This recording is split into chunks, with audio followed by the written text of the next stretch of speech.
యేసుక్రీస్తు అందరికీ ప్రభు అని అన్నారు కానీ ఏ ఒక్క వర్గానికి ప్రభువు కాదు, ప్రపంచం అంతటికీ ఆయన ప్రభువే. Everybody, no caste and creed, ప్రతి వాళ్ళకి ఆయన ప్రభువే అని తెలియజెప్పబడింది.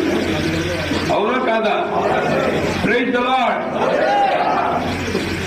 మేము హిందువులు హైందవ్యంలో ఉండి మేము స్వర్గము అని అంటాము, మీరు పరలోకము అని అంటాము. మా అందరికంటే మీరు ఎంతో అదృష్టవంతులు పుట్టుకతోనే. ఎందుకనంటే భగవంతుడు మీకు ఆ పరలోకం చేరడానికి నేనే మార్గము, నేనే సత్యము, నేనే జీవము అని చెబుతూ ఇది ఒక్కటి మీకు అందించాడు. పరిశుద్ధాత్మని మీ మధ్యలో పెట్టి వెళ్ళిపోయాడు, మనందరి మధ్యలో పెట్టి వెళ్ళిపోయాడు. అందరి జీవితాలు దీంట్లోనే ఉన్నాయి. ఆనందంగా ఉన్నప్పుడు చదివితే ఒక రకంగా ఉంటుంది, బాధతో ఉన్నప్పుడు చదివితే ఒక రకంగా ఉంటుంది, నష్టపోయినప్పుడు చదివితే ఒక రకంగా ఉంటుంది, అద్భుతమైన విజయాలు పొందితే ఇంకో రకంగా ఉంటుంది.